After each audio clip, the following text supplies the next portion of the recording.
Welcome to another episode of the Woolly Thistle podcast. My name is Maggie and I am your host today. Corinne, our owner and champion of Woolly Wool, is on vacation, and as is Tina, who you met at the last episode. So it is just me today. Although we do have a wonderful segment and interview. Corinne sat down with Denise DeSantis when she was here a couple weeks ago, and they recorded a really great interview, so stay tuned. And then at the end of the episode, we also have Yoga with Kim, so stay tuned for both. We are no longer running ads on our channel because we want you to enjoy this episode ad-free. We ask that if you're looking for ways you can support the Woolly Thistle, you can visit the website, you can follow us on Instagram and on Facebook, join our Facebook group, and you can share our channel with your friends so that others who might not know about us can find us and join our community. In the shop, we also have pips for thistlers. Pips are points in progress. This is basically a rewards program. So the more you shop, the more you earn, and the more you earn, the more you save. I like to say that it is like getting free yarn because you earn money off, and it is like getting free yarn. If you have recently finished a project, or you have projects from the yarn unit at the Woolly Thistle and you would like to share them, you can record and send in your videos for a segment here on the Shopcast. There is information on our website that you can find under the Connect header. We have free shipping in the US now available on orders $99 or more. We did just have to raise our flat shipping rate for US orders under $99. Thank you so much for understanding and for your positive response.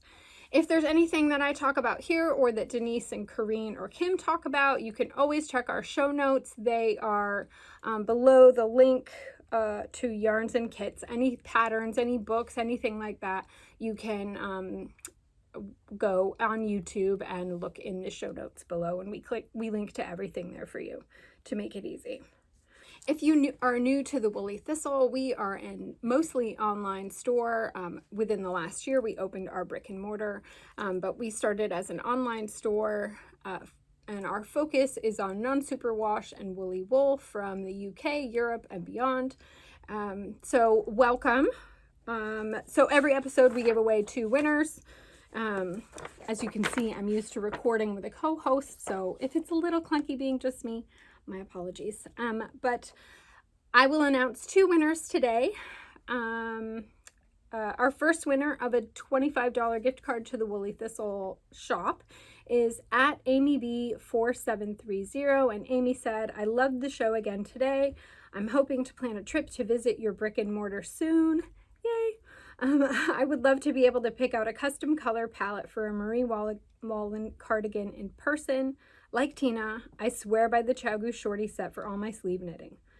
It's great to be able to change the cord length as you go. Sometimes I even switch to the 2-inch tip in my left hand as I get closer to the cuff. Amy, you and I are kindred spirits. Amy, if you can email us at info@thewoollythistle.com, put prize winner in all caps in the subject line, and we will get you your $25 gift card. I totally agree. Anybody who's listened to me talk on the Shopcast before will know I love my shorties. Same thing for sleeves, for hats, for baby knits, for anything small circumference. The Chow shorties are my go-to.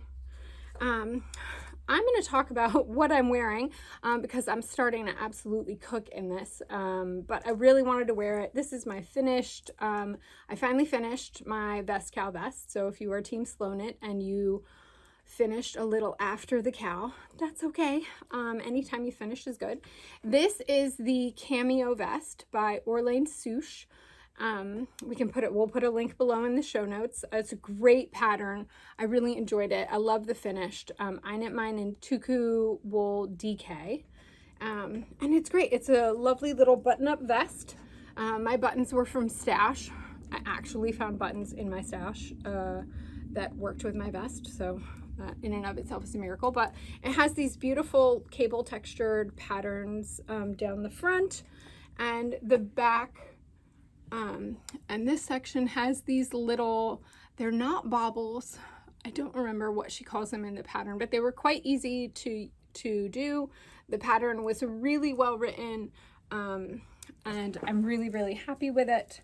I do think I'm going to have to take it off because I am not usually warm, and I am particularly warm because wool in summer is not smart. I will undo the buttons. That might help a little bit. So that is one of my FOs today. I also, in my chicken knitting adventures, my oldest daughter is getting ready to go back to school and wanted an emotional support chicken for her apartment. She'll be living off campus this year. So I did that. I can put a picture here of the finished chicken because I didn't bring her in. But also this time I knit a little mini chick to coordinate with it. So she was really excited about this little guy. He's really, really cute, and they were having fun kind of playing with his hair. If you haven't knit any emotional support chickens or chicks yet, they're very addictive. They're great for using up little scraps. The big chicken, I use this is hand spun, but I use this hand spun for the stripes on the big chicken. So this little guy coordinates with his mom, and it's just really, really cute. So this was a nice little fun knit. As you can see from the bouncers around me, we just always call them bouncers, but on the mannequins we're getting ready for our sweater cow. So we're featuring a few different sweaters here. This is the Billy cardigan knit in Briska.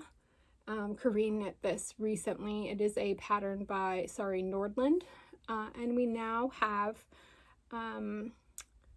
kits in the shop so that you can make your own Billy cardigan if you're feeling like knitting a cabled cardigan. This pattern is a top down. Gives you all the instructions that you need, and it's a very detailed pattern. Behind me is my finished Magne cabled cardigan from Rauma. And we also have kits in the shop for this. I think this would be a great choice for the upcoming sweater cow. It's in Rauma Fivel, which is a worsted weight yarn, and this was a lot of fun to knit. And then, of course, on this mannequin, we have the vanilla sweater, which is Corinne's ever popular design, and for good reason. Oop, I'm making it lopsided, sorry. This is a great choice if you're looking for a first sweater pattern, or if you just want a sweater that you'll be able to grab and throw on and wear with just about anything. It is a raglan, top-down raglan. Corinne wrote the pattern. She likes to wear hers a little bit cropped and 3/4 sleeves, but you can easily add sleeve length or body length to adjust and get the way that you want. That is one of the perks of top-down knitting. In thinking about this year's sweater cow, I have sweaters on the brain. I have a little drama from my own sweater knitting, so stay tuned if you're somebody who likes a little bit of drama. But we do have other sweater kits in the shop right now. I will show you a couple of them. Sorry, I'm going to try to be very gentle here because I know the crinkling is a bit much. So we have kits in the shop this is for the Strom cardigan. And this is what you get with a kit. You get a large Woolly Thistle tote. It has our logo on one side, and it says all knitting is good knitting on the back side. And then, so each of the kits that I'm going to show you comes with the tote, and then all the yarn that you need for the kit. So this is for the Strom cardigan. It includes JNS Supreme and all the colors that you need.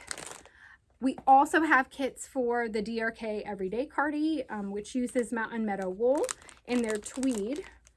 And we have 2 colorways for that that you can see on Andrea Mowry's project page.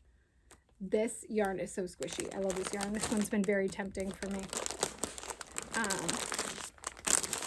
And this is the other colorway. I think this cardigan would be amazing. Something that you grab for all the time. So there are a number of kits in the shop. You can go and see them. For our sweater cow, sign up is free. We do ask that you sign up through the website.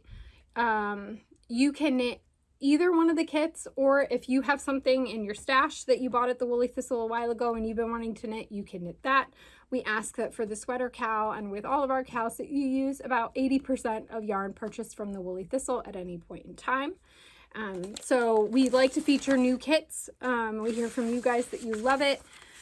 So go to the website. There's a whole collection. You can take a look at the kits. We also have, in addition to the couple that I just showed, we have kits for the Spirit Week striped sweater, which uses Wool Dreamer's Mota. That is a, I think they classify it as a DK yarn, but it is quite squishy, and you can kind of get it up to a worsted weight. We also have in Wool Dreamer's Cautiva, we have kits for the Bergleib sweater. I'll put that on the screen. This one is by Isabel Kramer. This sweater looks incredibly wearable, and I put a kit together just in this particular color, which is 1526G. It's a really nice teal. So be sure to stop by the shop, check out all the kits that we have. All right, sorry, fashion change. I couldn't take it anymore. I had to take that off. So for the upcoming sweater KAL, I think I'm going to be knitting the Bladjakke sweater. My apologies, I don't speak Norwegian, but it is this cover sweater from the Rauma Strict Garn Family Book 288. We've had this for a couple years in the shop. I absolutely love this sweater. Oh, I opened right to it. So it is an all-over colorwork sweater, but it's knit in DK, so I think it'll knit up really, really fast. I do have some yarn set aside at home so I can do some swatching.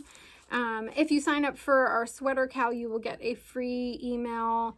I don't know if we're calling it a course, but it's called Swatch School. So be sure to sign up for the KAL, again, free at no charge, so that you can get Swatch School, and it'll talk to you all about swatching. I have yet to swatch for this, but that is coming soon. I absolutely love this pattern. We have a few Rauma patterns in the shop right now that are really calling my attention, but this one has been in my queue for I think maybe 5 years. It is amazing how quickly time went by, but I think this is the year. I think my sister and I are going to knit this. The other pattern, though, that's been calling my name is also a Rauma pattern, and we do have kits for this. It is the flettegenser in Finnegarn. Apparently, I really need to get some color work going, but I have a wine-colored sweater quantity of Finnegarn in my stash. And I think I'd like to, I might swatch for this one too, although if I cast this one on, I think it'll be after the sweater KAL. But there are so many great Rauma patterns out there. So these are the two that are currently calling my name. And I think I'll be swatching fairly soon for those. For anyone who's been watching a little while, I started from the My Fair Isle Journey book, the Nos sweater. Let's see, it was after last year's Vest KAL. So this one's been sitting in my in a project bag, not getting much attention. It is this beautiful all over colorwork design, and I pulled it out this weekend, and I'm like, you know what? I'm just gonna get going on it again, and some drama ensued, mostly in that I realized, since I hadn't looked at it in a while, this is what I have. These are the colors. I am using color 81 in JNS for that dark gray, and then we'll put the colors, we'll link to my Ravelry project page because my colors are listed there. This is a mix of Jameson & Smith 2-ply and Rauma Finnegarn that I had in my stash. I absolutely love the colors, and I really want this sweater, but when I pulled it out, what I realized is this is too small. This is not right. I right before this, I had knit the Cruden vest, and also in JNS. So I went directly from knitting the Cruden to casting this on. The Cruden was knit at 30 stitches over 4 inches, and this sweater was supposed to be 32 stitches over 4 inches.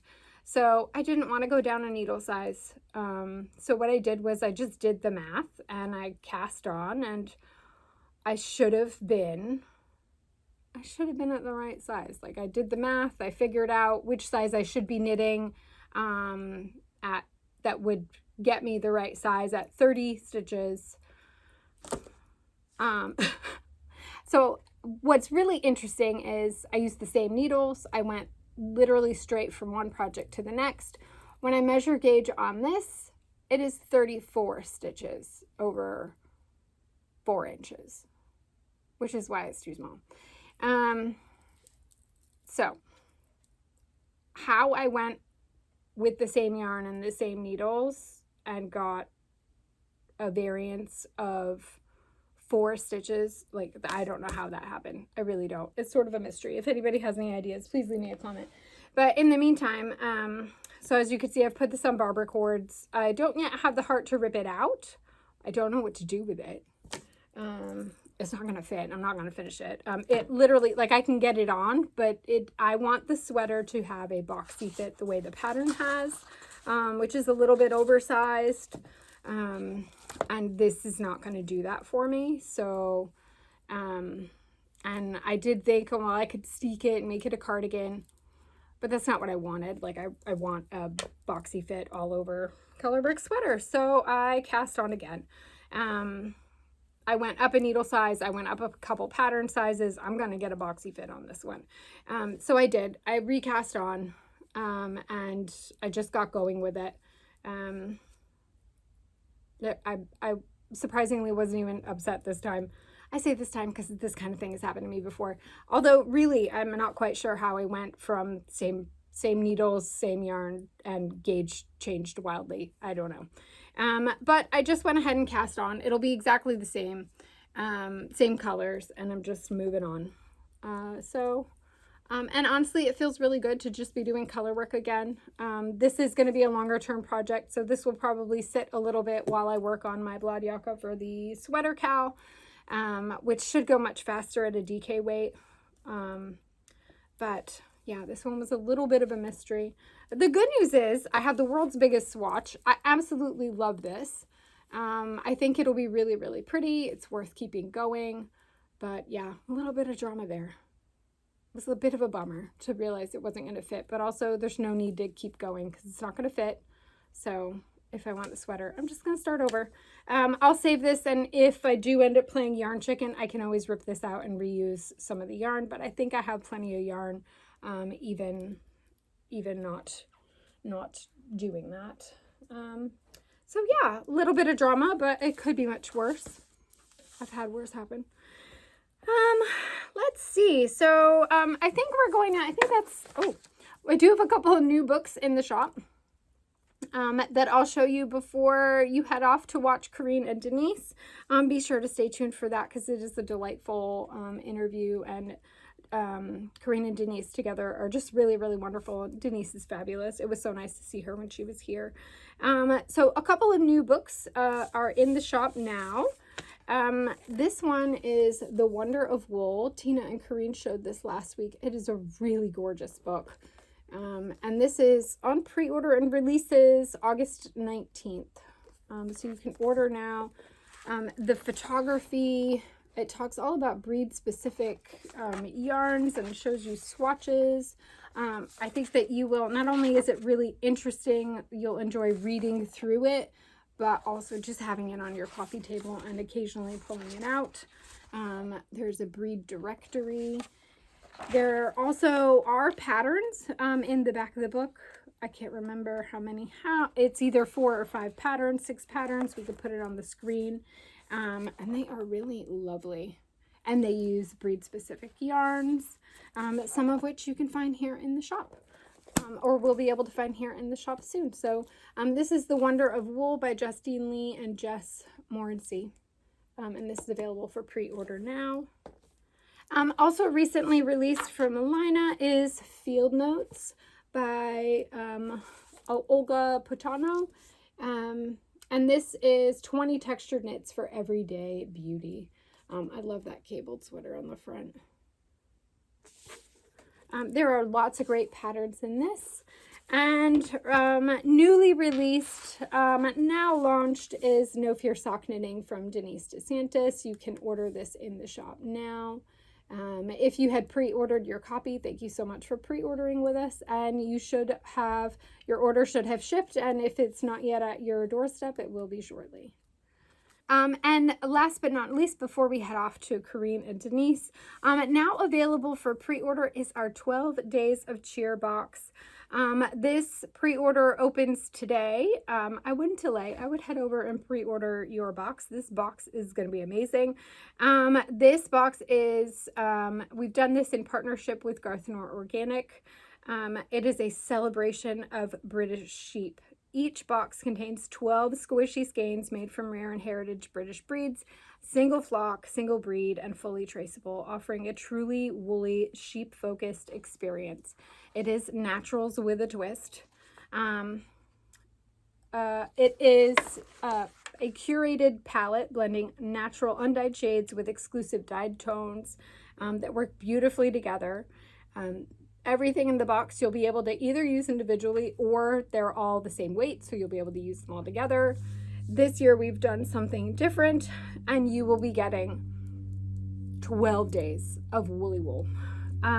All bases are GOTS certified, organic from field to finished skein, spun in West Wales and dyed in small batches in the Scottish borders, minimizing their carbon footprint and maximizing quality control. Garthenor does an amazing job. So as I said, 12 Days of Cheer is on pre-order today. Head to the website and pre-order your box today. These are expected to ship early November, so you'll have it in time to use it as your advent. If you have any questions at all, you can always email us at info@thewoollythistle.com, and we will be happy to answer you.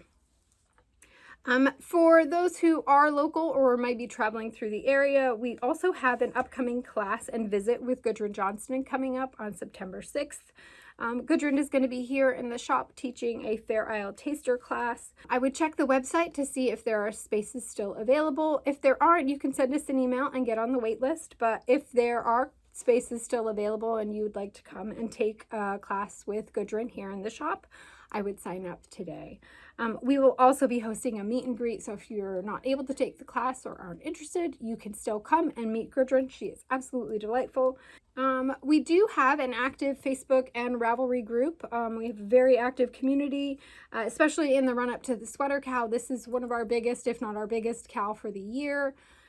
So be sure to join our Ravelry group and our Facebook group. Both are very active, very friendly, very warm, helpful places. So if you aren't yet in those groups, we invite you to come and join us there. So before we head to Corinne and Denise for their interview, let's announce the last winner of a $25 gift card to the Woolly Thistle shop. Our second winner today is at KG Galenic. We'll put that on the bottom. Another great episode. Caitlin, good luck wrapping up the move. Renee will be come back again in buddies. I will be making mine in green Cautiva 718G. Can't wait to see everyone's sweaters come together. Thank you so much, KG Galenic. If you can email us at info@thewoollythistle.com, put prize winner in all caps, and we will get you your $25 gift card to the Woolly Thistle. So stay tuned. We have, after the interview with Kim and Denise, stay tuned. You won't want to miss Yoga with Kim. She is doing a practice to stretch our hips and lower bodies. This is done on the floor, and best after warming up or taking a walk. But also of note, if you're a cat lover, her cat is super cute and does a lot of this with her. It's really cute. So it's like cat yoga. So grab your cat and sit down and watch Denise and Corinne and get ready to do a little stretching afterwards. Thank you all so much for being here and for joining me on this episode. I look forward to sitting down with Corinne when she's back from vacation, but hope she has a wonderful time. And all that's left to say is, if you go out, take your knitting. Hello and welcome everybody. I am so excited to introduce Denise DeSantis and welcome you to the Woolly Thistle. Thank you so much. I am so excited to be here. Thank you. We're very excited to have you. You're one of the most smiliest people I know. And to have you sitting here at the Woolly Thistle. I'm smiling. I'm going to smile the whole time. That's wonderful. In case you don't know, and I'd be surprised if you don't, but Denise is Earthtonesgirl, and she is a sock knitter, a fierce sock knitter. You knit a lot of socks. I do. And she is now an author. This beautiful book just went live. When you see this, it will be live, but we have been selling it on pre-order and it's doing immensely well. Thank you. I'm so happy to hear that. Yeah, it's a so fantastic happy. book. So we wanted to have you come up to the Woolly Thistle. You're teaching a class tomorrow. Yes, I am. And we're having a meet and greet tonight with people. If you're local and you want to stop by, come on by. Yes, but anyway, so we want to hear all about your book and your sock knitting and your whole journey. And oh my goodness! Can we start at the beginning and hear how you first became a knitter? Sure. Right. Yes, we can go all the way back. That's going all the way back because I'm really old, much older than I look. Not old. I am very old. So I actually started with fiber when I was 8. Okay. So a girl named Frances Ramirez, she will probably never see this, but she taught me how to crochet at lunchtime on the playground. Aww. And I would go to Woolworth. For those of you that know Woolworth, that's how old I am. Yeah. I would get off the bus and I would go to Woolworth and go downstairs and I would get my yarn, and I knew nothing about dye lots or anything like that. And I just thought, okay, it's the same color. Right. And I crocheted and then I did crocheting for years, and then I went to massage school in 1999 and became a massage therapist and labor support doula. So that was my past life. And I started knitting. I would walk to school. I worked in Midtown, and I would walk to school with a friend and saw everyone in the classic J. Crew roll rimmed sweaters. Yeah. And I wanted to make one of those so badly. And I learned how to knit from a CD-ROM. I'm really dating myself now. A CD-ROM that I got for Christmas. And then I used to visit a yarn shop on the Upper West Side, and I've been knitting ever since. Wow. And I love it. Did you jump right into knitting sweaters then? My first knitted anything was a basket weave scarf that I still have, that's now starting to fray. That's amazing you still got it. I still have it. And then my second project was a sweater for my then boyfriend, now husband. So the curse was broken. Oh, good. We survived the curse. And he still wears it. It's a little pilly and it's a little old, but I measured and I did it, and he still wears it. That is very sweet. The first, I think, 3 sweaters I made for him. Yeah. I made a Guernsey, and he used to go fishing all the time, so I made it 3/4 sleeves, and I put his initials into it, just in case anything happened and they needed to identify the body. True Guernsey. His initials are in it, and I would sweater knitting, and then I wanted to knit socks, and I'll never forget. The yarn shop said to me, "Why would you want to make socks?" Why would they say that? Exactly. It was, why do you want to make socks? You can just buy them in the store. And I thought, oh no. Challenge accepted. Yeah. Thank you very much. And I learned with Koigu. And I remember going to Borders bookstore. Again, I'm dating myself again. And I sat there with 3 or 4 books at lunchtime, trying to translate from 1 dimension to 3 dimensions in my hand. Wow. And what was a gusset, and I didn't understand, and how long, and casting on. But so this all sounds very pre-YouTube. It's very pre-YouTube. There was no have the benefit of that. Yes, there was no YouTube, and it was your local yarn shop or a book. Yeah. That was basically it. And I think the journey my sock knitting really took off when I found Kat Bordy's book, Sock Soar on 2 Circular Needles. Okay. I still can't figure out 2 circular needles, but that's beside the point. Are you doing it? Got it right here. Oh, sure. Well, then I literally got it right here. So do you just knit from one circular onto the other like they're 2 straights? They're 2 straights. There was just something about this technique that clicked in my brain, and I learned it before. One of the beauties of learning, I think, before YouTube and before social media for me was no one told me it was scary. Yes. No one told me that sock knitting was scary or fiddly or too hard or anything. Right. I just thought, well, okay, this is how it's done. And you're basically dividing your sock in half. So half the stitches are on one circular. Right. And right now I've got the other half on the other circular. Right. So I knit across half and turn and knit across half and just keep going. And I remember sending an email to Kat Bordy, and I said to her, well, can't you do this with can you do this with other garments, like a hat and a scarf and a sweater? And she says, well, yeah.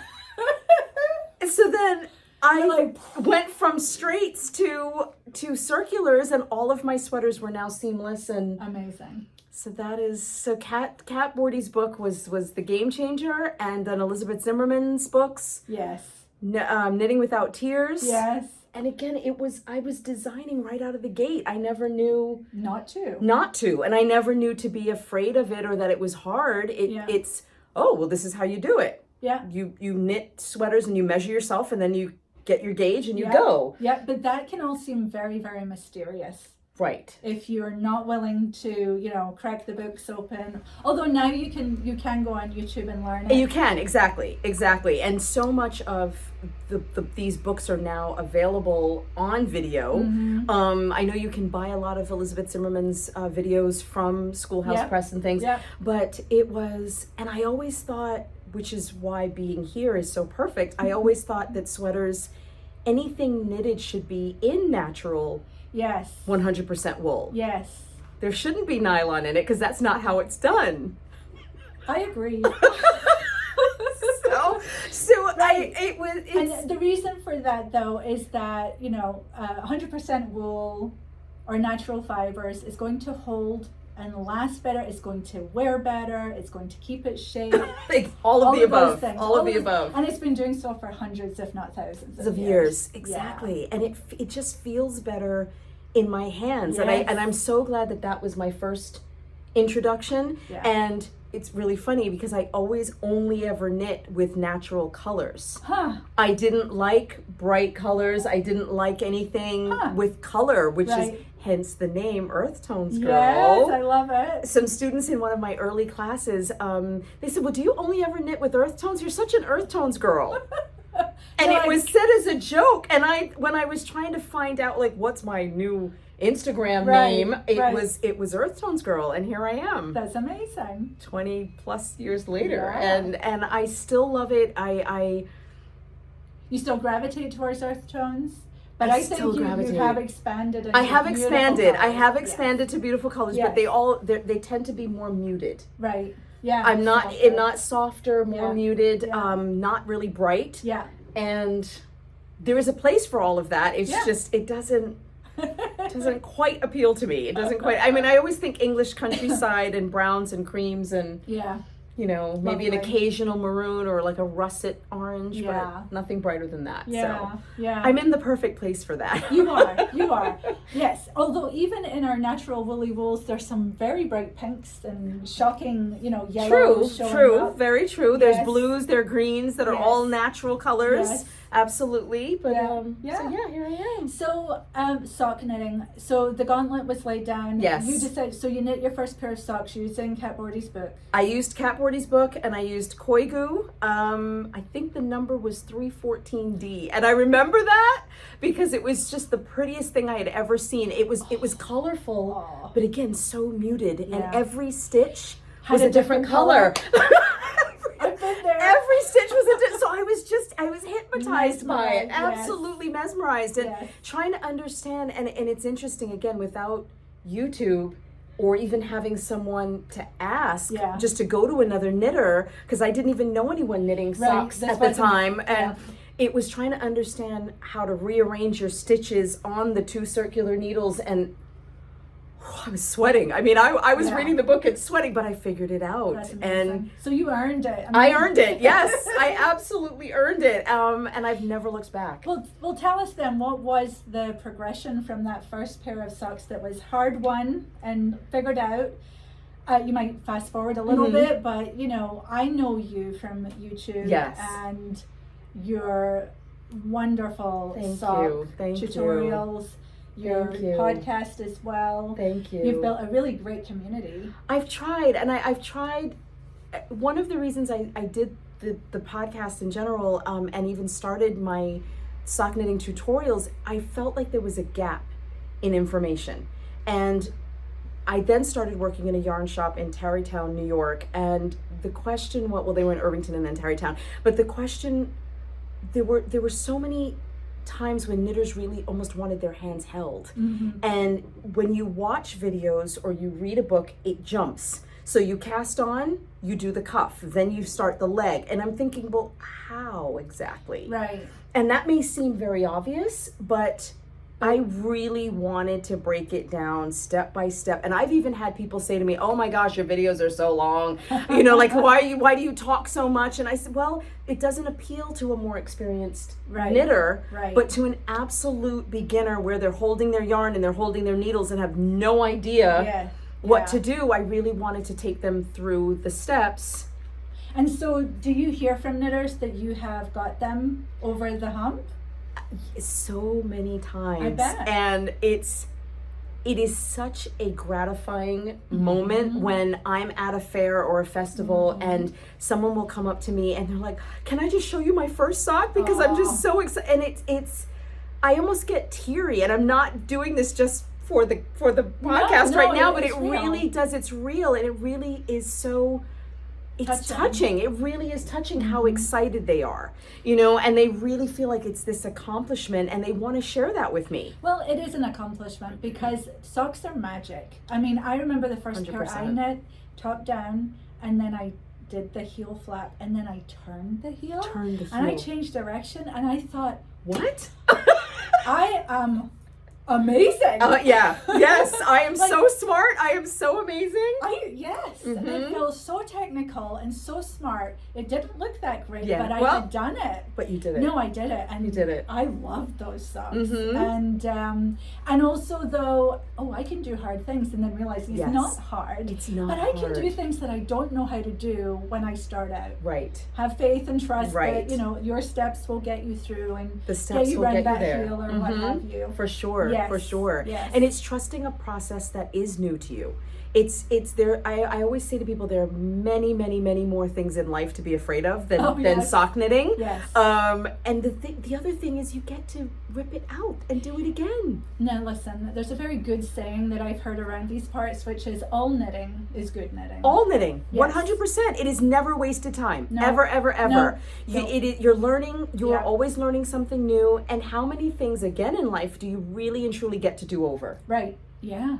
Yeah. Not many. Yeah. If you said the thing, you can apologize, but it's out there. Yeah, that's it. You know, but with sock knitting, and you're not damaging the yarn, you're not damaging the needles in any way. There's even videos now that show you how to get the kinks out of the kinks out of the yarn to really start over. Right. If you don't like the kinks. Exactly. So it's it's an amazing thing.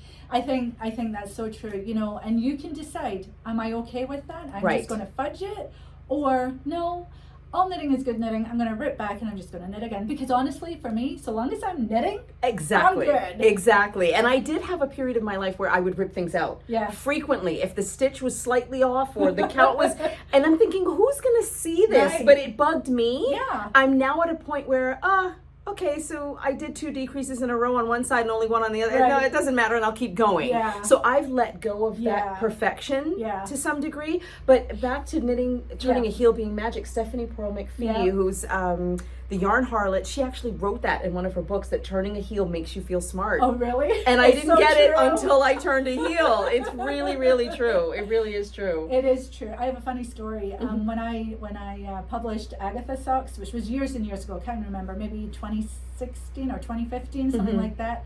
I went to the Edinburgh Yarn Festival in Edinburgh in 2016. And I woke up in Edinburgh, back home, and I was getting myself all ready, and this little PayPal notice came through that Stephanie Pearl McPhee had bought my Agatha Sock part. Oh my God. So I went running into Edinburgh Yarn Festival like, I did it. I'm here. I've arrived. Yeah. Oh my gosh. That is amazing. I know. I was floored and just telling everybody that would listen. Oh my goodness. Yeah. Yes, and she did even knit them, even better than that. Than just buying it, she knit them. Yeah. That's incredible. I know. That's a great story. I haven't told that one in a while. Story. I love that. Love that. Let me ask you. Of course. Do you ever get second sock syndrome? No. Why not? Because so many people do. No, never. Do you knit them? So here's a funny thing. I don't think I've ever really talked about this. So it's interesting that you've asked that question. I prefer knitting the second sock. That is a great Great observation. I prefer Wow. the second sock because I can't wait to get through the first, because any testing, any blips, any trying to figure out the stitch pattern, the cable pattern, the colorwork pattern, You're doing it all in that how first long one. I've got to knit the leg or the foot, it's all done on the first one. True. So the second one is cake. Yeah. It's, I can fly through the second one And because all the work is you're done. solidifying what you figured out. What I figured out in the first one. Well, that's a great way to think about it. Yeah. I think that's an amazing. I don't think anybody has ever said that in the world of sock knitting. I don't think so either. I don't think so, but I mean, it really makes is good true, sense. and it does make sense for Yeah. me, especially if it's cables or color work. Yeah. I'm fudging a little bit Yeah. when I first started. Like, Yeah. where's my tension? Do I like the way that looks? Let me switch yarns. Yeah. Because I knit color work, a yarn in each hand, Yeah. and it may not look right because of yarn dominance, whatever Yeah. the case is. Or if I do an SSK on one, did that look good? Maybe I'll do a slip one, knit one, pass a slip stitch over. Uh-huh. I play a lot on the Yeah. first sock. That's I do play a lot. phenomenal. And then once I've nailed it, Vroom. fly through the second. Do you start your second sock right away? Yes. Yeah, so you don't let their I don't let them sit. No, because I think that is part of the problem for folks when they It get is. second sock syndrome. Absolutely. Absolutely. And or also if you're knitting multiple pairs of socks, Mm-hmm. then I feel almost like I'm not finishing a pair. Yeah. If I've got 3 or 4 pairs going, and Yeah. that's happened if I'm, test knitting something or working on samples, but for the most part, I'm pretty monogamous with my socks. Just one and boom, the other, then Yeah. I'm done. On to the next. How many pairs of socks would you say you've knit?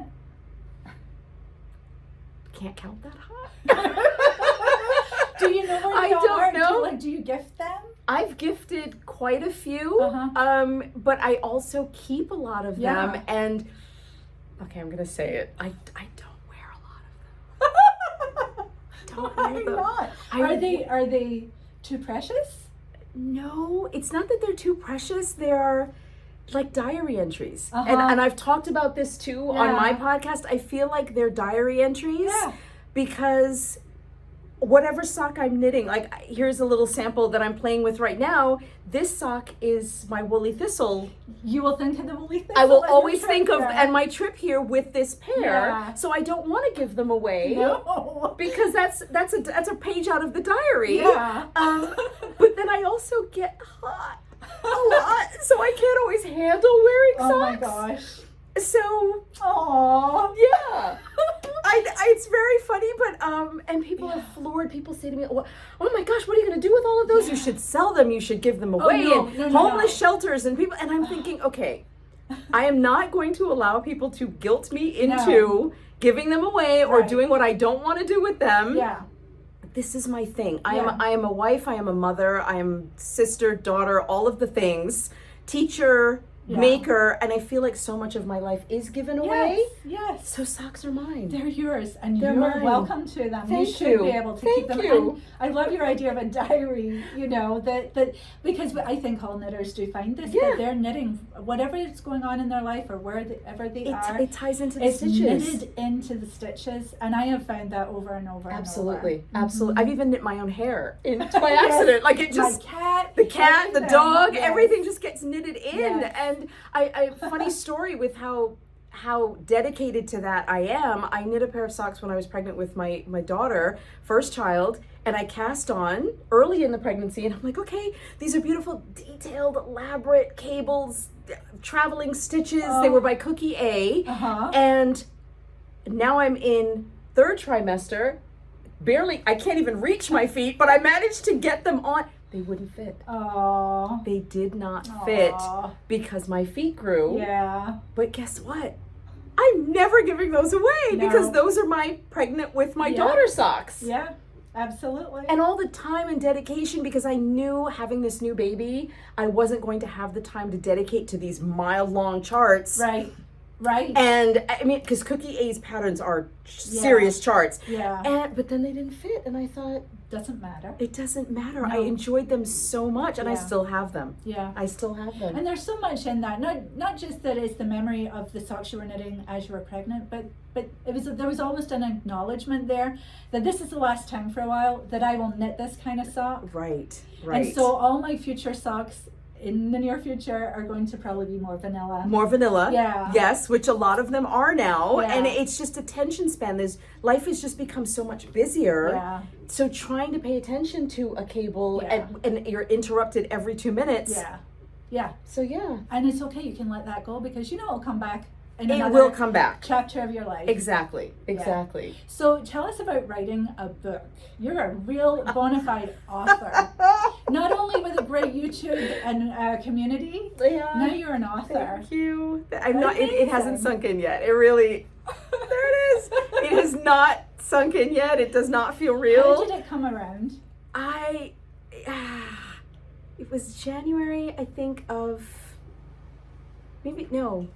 January of last year. Not that long ago, and I got an email from Sarah Collard at David and Charles, The publisher. The publisher they're based in England, and she said she's been a fan of my podcast, and she's a sock knitter and a knitter, and would I be interested in writing a book based on my No Fear sock knitting tutorial series? Yes. Which, yes, I mean, A plus B equals book. Equals book. Yes. And I think I let the email sit for maybe 2 days before. Did you not just like go, oh my God? I didn't know how to even, I wasn't sure. I'm like, but first of all, it also blows me away that people watch my podcast. I Yeah. mean, I've gotten messages from, I think, just about every corner of the globe at this point, and just this concept, this amazing. idea, it's really amazing that someone thought it was book worthy. Yeah.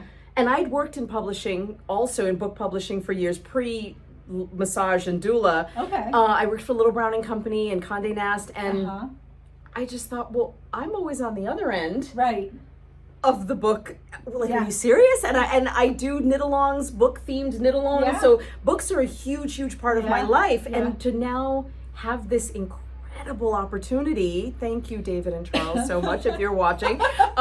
Sarah, I will forever be in your debt. It was mind-blowing. It really was mind-blowing. And I had less than no idea what I was doing. Probably not a bad thing though, because you do hear that books are extremely intense. Mm-hmm. And if you know that going in, or you know, Yeah. Had I known about halfway through how intense it would have been.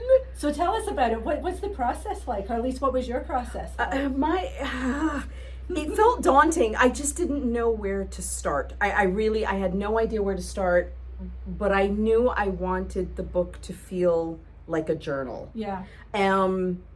And I knew that I wanted it to be an encouraging piece of work that would really bring knitters in and make them feel comfortable. And I wanted the feel of the podcast to somehow translate onto paper. Yeah.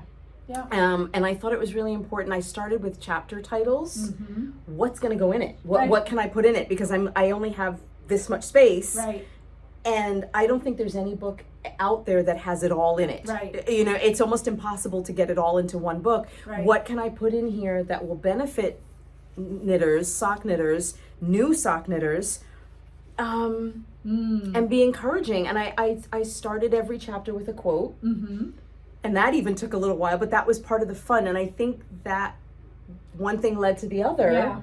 And here I am. And so this book takes you from what you need to knit socks through to how to knit the sock and Right. cast off. And cast off. So you basically go from start to finish. It talks about what materials to use. How do you even pick your needles? There's so many. It's like buying a car. There are so many types of cars. What do you want to drive? Right. You know, do you want to drive a Rolls Royce? Yes, please. Yeah, don't we all? Yes, of course. Or do you just want a Toyota to get you from A to B? You know, so it's understanding needles, understanding yarn. Yes. I talk a lot about the more readily available yarns with the 9-line 80, the merinos that everyone's used to. But there is also a lot on the beauty of the more natural fibers and the 100%, and understanding twist and how do you and ply and understanding that, how do you take this yarn and still make it hardy to wear in your shoes. Where are the stress points? How do you combat the stress points with creative stitching and twisted stitches? So it was trying to, I wanted a foundation of understanding in the book, which is also in the podcast, so that once you understand how it all works, you can then change the rules to suit. Yeah. You know, architects, they understand there's 4 walls, a roof, and a floor. Right.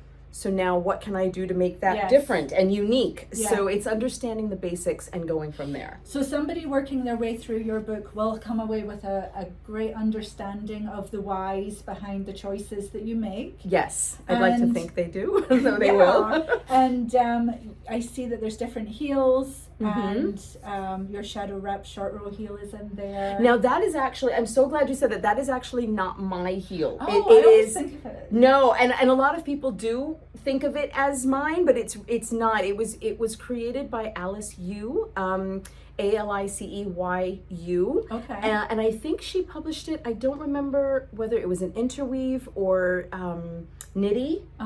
Knitty's an online magazine, so I'm not sure where it first appeared, but the shadow wraps I think are attributed to her. All right. Who put them into a heel? That's where it gets blurry. So I'm not quite sure, but I used the Fish Lips Kiss heel by Patty Joy White, who is a socks therapist for many, many years. But it's a copyrighted pattern, and I was doing part of my series, and a heel flap and gusset really belongs to no one. Right. You know, an afterthought belongs to no one, but I wanted a short row heel that I could share and teach. And I didn't like German short rows. I'm sorry. I'm sorry. So controversial. Please don't come at me in the comments, please. I'm not a big fan of the double stitch. Yeah. There's in my opinion, humble opinion, I felt like there was a lack of symmetry in it. Yeah. And the sides didn't look the same. And someone came in the comments and said, "Oh, have you ever heard of a shadow wrap short row heel?" You had to go find out. So head first, like Alice, down the rabbit hole, and here we are. So that's how I found that heel. And it felt at the time like it was sort of public domain, you know, and I was very clear that it was not mine. Yes. So I didn't take the credit for it or anything. I try very hard to be conscious of copyrights and who owns things, and there's so much that's not really and truly owned by anyone. Right.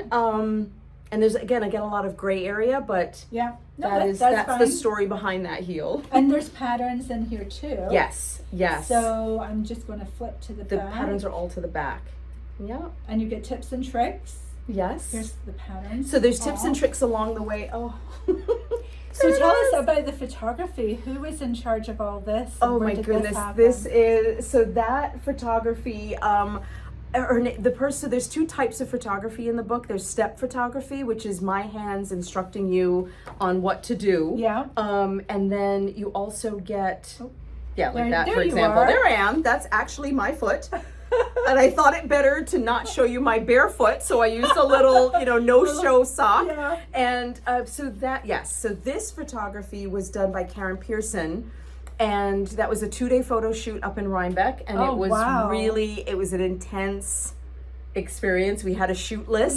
Yes, and did you have to have all the parts knitted that you needed for the different stages of the photos? Yes. Holy moly. Yes, and there were even some that I couldn't even do ahead of time because she needed to take pictures of it. Right. So it was sort of, okay, just give me 5 minutes, and I would fly through the next, and then she would come over and I'm like, all right, give me 5 more, and I'd go again. But then what's called now the style photography, which is what Corinne just showed, like pictures like that, that was done all in England. So I didn't have that much of a say. Right.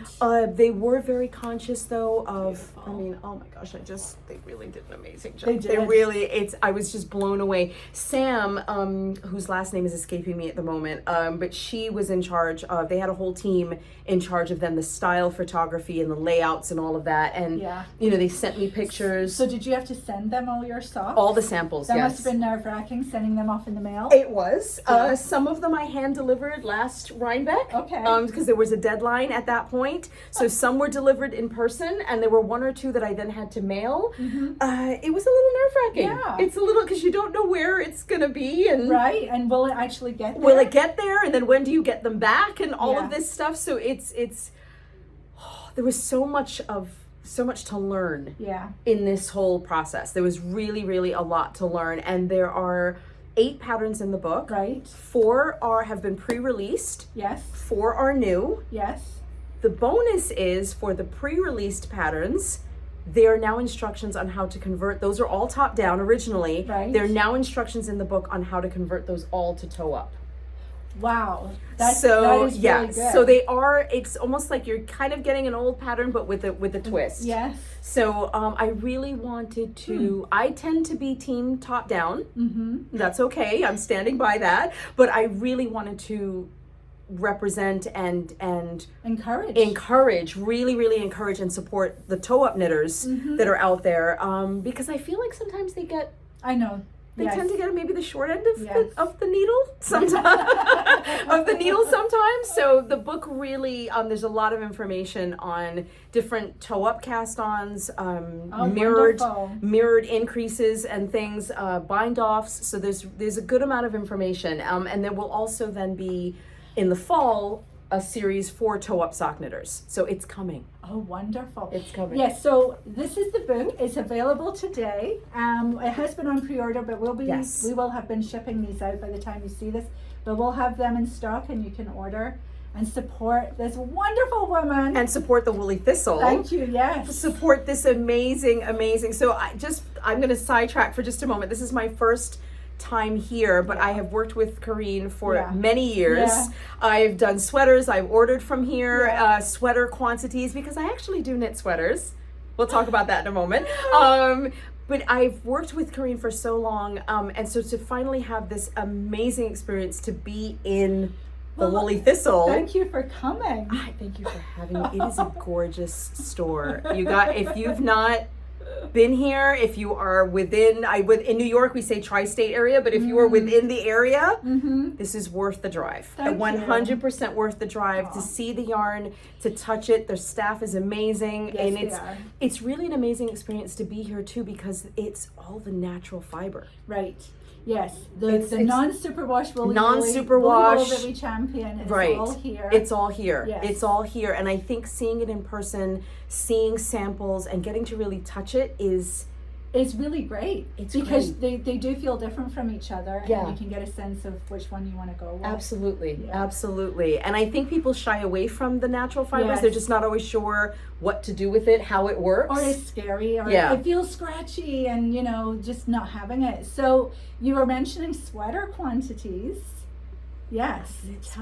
I've knit sweaters. I started as a sweater knitter. Yeah, this is mind because you are such a sock aficionado. Who'd have thunk that you started out knitting sweaters?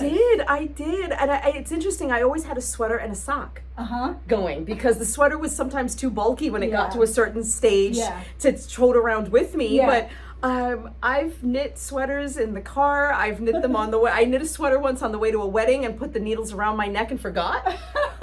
And my, again, boyfriend, now husband, said to me, okay, so, and he's trying to be really delicate. He's like, is this a necklace? Like, what are we doing here? I'm like, oh no, honey, those are just me. I'll put those away. I'm sorry. I've literally gotten out of the car with needles around my neck, and people are like, Denise, you did it again. Yeah. Just go put those down before you hurt someone. Sorry. Or yourself. But sweaters, I learned so much with sweaters.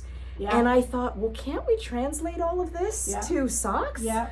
On a smaller, more accommodating, more travel-friendly, user-friendly canvas. And I thought socks are the perfect platform or garment to learn everything else in knitting. Absolutely true. You do so much in a sock, or you can do so much in a sock. So much. But then that just translates to a sweater. Exactly. Or a picot edge, a tubular cast on, cables. How does that all translate? Short rows. All of it for the neck of a sweater. I mean, it's all of those things you can practice on a sock, but it doesn't feel as intimidating. Right. You know, I kind of did it in reverse and started with what would be considered intimidating. Right. But I just, there's something about the yarn and the needles, and you create this garment you can wear. I'm proud of my sweaters. I've done quite a few. Yeah. Well, you told me you spent a year? Yes, 1 year, and it was the year that the Lord of the Rings movies came out, because I would have marathon sessions knitting, and I did 12 sweaters. I did a sweater a month. That is wild. I have not even attempted that. A sweater a month. I think one of my two crowning moments was, it was a Tour de France, and the challenge was to knit a sweater in that 2 weeks. Yeah. And I did it out of Jamieson and Smith 2-ply. That is incredible. That is incredible. I should have brought it. Had I that. known, I may send you a picture to throw That would in. be really good. But I knit it. It was 40 inches around, and it was an Elizabeth Zimmerman pattern. You must knit And I like did the it. wind. I'm pretty quick. Yeah. I'm pretty quick. Yeah. Yeah. 2 weeks in Jamieson and Smith full sweater is immense. I mean, I was sweating by the end. I was casting off the sleeve by the end, but I did it. I got it done. I got it done. Fantastic. And then I used to go to knitting camp Yeah. with Meg Swanson. It is now, knitting camp is now done. I think their last was 2019, 2020. I forget when, but there is no more camp, unfortunately. But it was started with Elizabeth Zimmerman, I think in the 50s or 60s. Yeah. And then when she retired, her daughter Meg Swanson took it over, and I had the incredible good fortune to be able to go for three years almost in a row, and I knit her Aran coat. Oh, wow. Wow. With the hood and the coat and the toggle buttons and the whole thing. There's a beautiful picture of Meg and Elizabeth knitting it together. They're knitting it in the round together, and I knit this, and it was my first steek. Oh, wow. And do you remember what yarn you used? Oh gosh, it would have been a woolly. Araucania, like it was heavy duty woolly stuff in this beautiful brown, and I had to cut it. Yeah. And I remember doing a shot of Jack Daniels. I'll never forget. I cut it, and then I walked away because I was just so like, I can't believe I just cut this garment. This entire coat. I mean, it was huge. It's almost too warm to wear. I bet. I really need heavy duty cold weather to wear this thing. But yes, it all started with sweaters. Yeah. And then all of that information translated to socks. Yeah. Yeah. And here we are. With a book. What's next on the horizon for you, Oh Denise? gosh, what's another book? Another book? So you want to do it again? Well, it's so funny. I think it's like giving birth. Like you forget. I think you forget the intensity and the pain and the sweating. Yeah. Would I do it again? Yes. That is amazing. David and Charles, if you're interested, yes. Wink, wink, nod, nod. I would absolutely do it again. It was an incredible experience. Yeah, that's wonderful. And I think if I were to do it again, it would be mainly heels. Yeah. It would be sock construction. Yeah. And heels. Deep dive. Serious, heavy-duty deep dive. Yeah. And that book may be a little bit more niche than say, a general sock knitting book, but there's so many heel options. I actually have a chart, and in the chart, there are about, 20 different variations of sock heels. Right.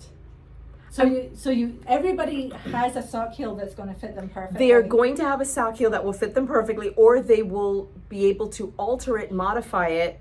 So that it does. Yeah. So that it does. I think the most complicated heel I've ever done was written by Lara Neal, and she found it. I don't know if anyone knows about Weldon's books. They were old Victorian books. Wow. That it was a newspaper, I believe, or a magazine, and they would give you a concept of a heel, and say, okay, well, you kind of want this many stitches, and you want it to look like this. Go.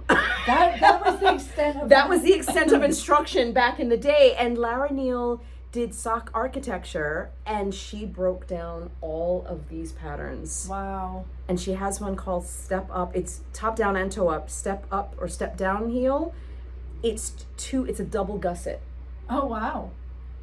A double gusset? A double gusseted heel. How does that work? Nah. My mind is boggling. It's boggled, and the instructions even said this is going to just have faith and keep going. It's like knitting a baby surprise jacket for the first time, and you don't think that you're like, what is this? but just keep going. And I kept going. It was super late at night. Kids were in bed, husband's asleep, dog is down for the night. And I did this heel. And it was one of those moments that I was so excited. There was no one to show. I was like 1 o'clock in the morning, like, look, I did it. It was just, that's what I get excited about. That's my Friday night, Saturday night activity. We're going to party. We're going to party, and by party, that means stay in with a complicated pattern until you figure it out. Till you get it. Good time. Oh my gosh, this is the best time ever. I don't remember drinking in college, but I remember knitting that sock heel. That's what I remember. My cheeks hurt. I'm like, actually, we're always smiling. We're always smiling. I get a little enthusiastic. Yes. A little excited. We love your enthusiasm. Thank you. Thank you so much for coming up. Thank you for having me. And sharing your good self with us and all about the book. Yes. You saw it here. Come and shop. And support the Woolly Thistle. Thank you can you. order your book from here. And go check out Denise's YouTube channel. If you don't know Denise, you know her now. And so go check out her YouTube channel, and we'll link to everything here. Thank you. And we hope that you'll come back to the Woolly Thistle and teach more classes. I can't wait. Yeah. I would love to. That would be great. Thank you so much, Corinne. Thank you. Thank you. Bye. Thank you.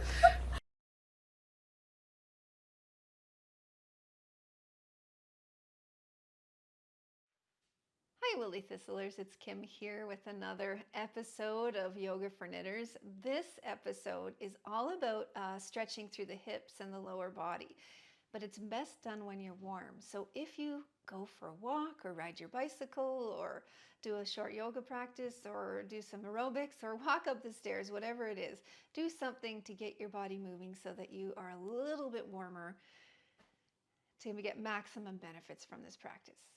So without further ado, let's get started. Hello and welcome. Today's class is all about a great stretch when you're already warmed up. So this is a good sequence to do after a walk, after a bike ride, after a fitness class, or just carrying boxes up the stairs, anything that gets your heart rate up a little bit and your blood moving so that you feel a bit warm, you're a little bit flushed. This practice is going to really complement that heat. So for this practice, you will need a block, and that's it. A block and your wonderful intention to do good things for your body right now so that we can be healthy, we can feel amazing, and we can carry on doing all the things that we love to do in life without impediment. So to start, we're going to begin on our backs. I just came back from a walk with the dogs. My pants are filthy, it's raining, and mud splattered everywhere, but it was such a lovely walk. A beautiful, gentle rain. It was perfect. So I want you to settle your feet on the mat, and we're going to do some gentle bridges with the help of Brian, apparently. So lifting up. How do you like that, Brian?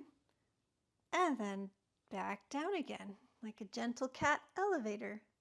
Up we go, squeezing the glutes, squeezing the quads, listening to the low back, and back down again. We'll do 3 more. Inhaling up, exhaling down. You can feel that the shoulder blades kind of move in towards each other as you lift the hips. And there's this beautiful roll up the spine. Inhale to lift. Exhale to lower. This is considered weight training when you have a cat. Inhale to lift. Last one, we're going to hold it here, squeezing everything, making eye contact with Brian, who's thinking about creeping forward and kissing me. Bad idea. His terrible breath. And down we go. Good. Okay, excellent. Now, slide your left leg nice and long. Brian's not going to like this. You're going to bring your right leg up and grab a hold of the thigh, the upper part of your leg, or the calf, whatever you can reach today. And that usually depends on how warm you are. So we'll do a couple of pointing, flexing of the feet. Point and flex, point and flex. And then a few ankle circles. Just getting into that whole area there in the lower part of the leg. Good, and now we're going to bring the leg towards you a little bit more, finding your edge, finding that place of sweet discomfort, and then gently rock, infinitesimally almost, like it's only a few inches on either side, left and right, left and right, left and right. And let that rocking be precious and soothing and good. Awesome. Let's switch legs. Now that you're settled, lengthening the right leg down across the mat, gluing the right heel to the floor, and then grab a hold of behind the thigh or the calf of your left leg. And then we're going to point and flex the foot a few times. That's better. And a few circles with the foot.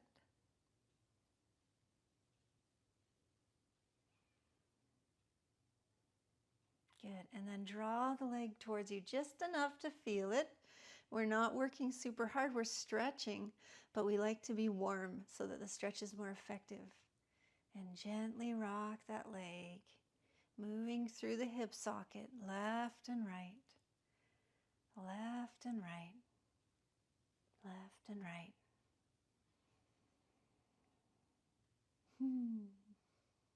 And then release everything to the floor.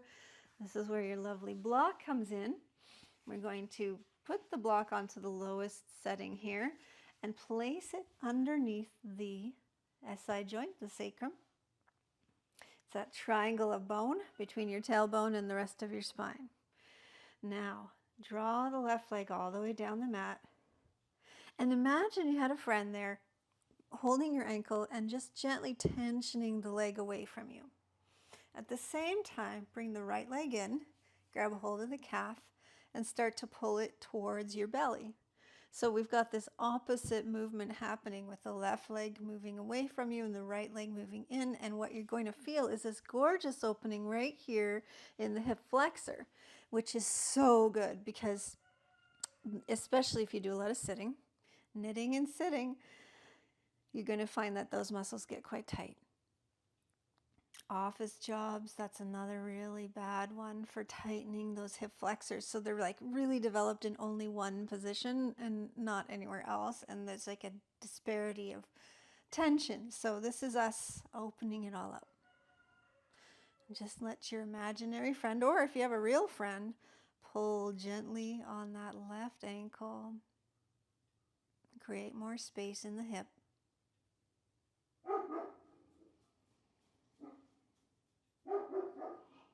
Good, and then we will switch sides.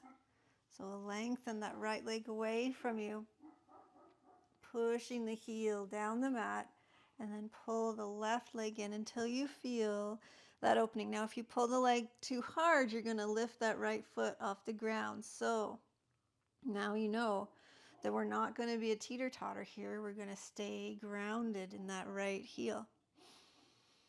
And just breathe and enjoy it. It feels so good to just undo. It's like like yarn barf, a big tangle of yarn, and we're just teasing through the strings and opening everything up, making it the way it's supposed to be. Reset.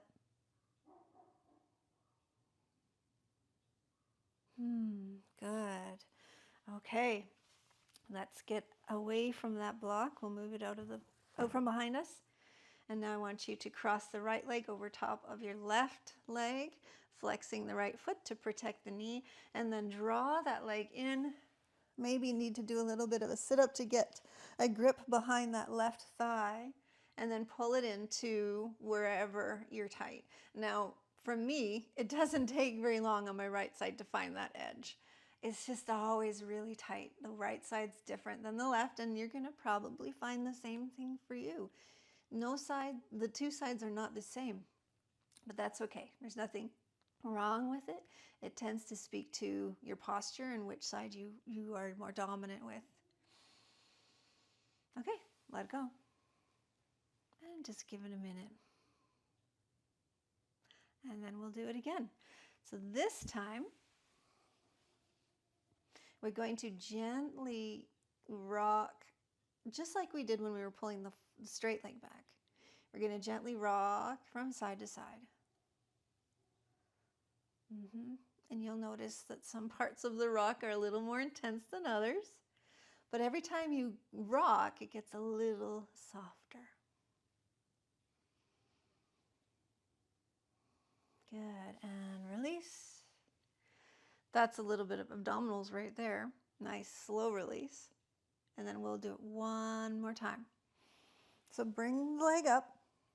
Okay, this is where it gets a little more fun. You can stay with the rock if that feels good for you, or I just now released my right arm, and I'm using my right arm to guide my right leg all the way down to the floor, and then my left hand holds onto the foot.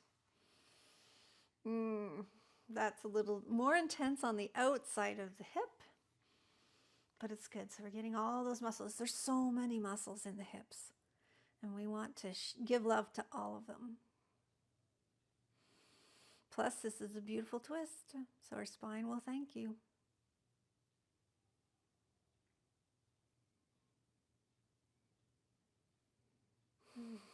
Okay, beautiful. We'll untwist. Move over onto your left side, so you're lying on your left side, hands together. And then reach that right arm behind you. Grab a hold of your foot and draw that leg back for a quad stretch. Now, while you're doing this, the pelvis wants to tip forward, let it.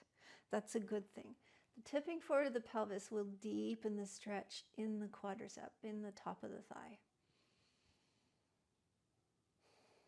Just want to kind of move where we started, opening the hip flexors down the top of the leg into the thighs. Quite often when we have discomfort in our hips, it's because our quads are tight. A great way to check that is, if you're standing and you just pull your leg back, even just like, just step it back as if you were doing a kickback in aerobics class. And if it feels tight, it is. It's a good test. So let go of that leg. Everything's stacked once more. And now take the right arm and reach it all the way up in a great big arch until your upper body is open, but your legs are still where they started. Beautiful stretch for the right front deltoids and the right pec, the chest. Chest in the front of the arm. And a great twist for the back. All right. Bring everything back to center. Take a moment to realign. And then cross the left leg over the right thigh. Give you a little push-up, sit-up, a little sit-up to draw the leg towards you. And we're just going to hold it nice and still. Your left foot is flexed. Your right foot can be relaxed. And just feel, close your eyes and feel where you're noticing that opening and this disbanding in your hip. Chase that edge. If it gets a little soft, then pull a little bit more. And release. Just give it a moment. Focus on contracting your abdominals as you lower that leg. It feels good to feel strong. And one more time. Up we go. Clasping behind the leg. And we're going to rock gently. A few inches to the right, a few inches to the left, noticing where things feel tight. And noticing as you rock how that tightness tends to soften and dissipate. You're working it out.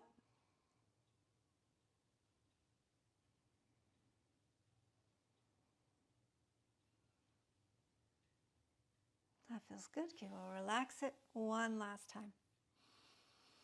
And here we go. Reaching behind the leg.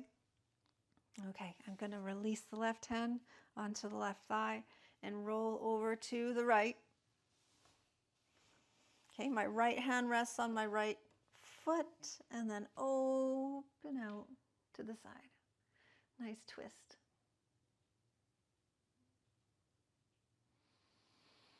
It's a beautiful rainy day here, which just makes this practice so much more luxurious,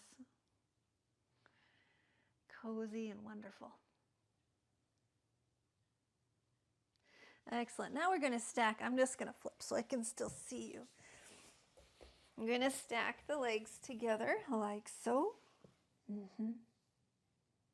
And then reach around, grab for that left foot, tilt the pelvis forward, pull the foot towards the butt. It does not have to touch. That's not a rule. And just enjoy that quadriceps stretch. Breathe into it.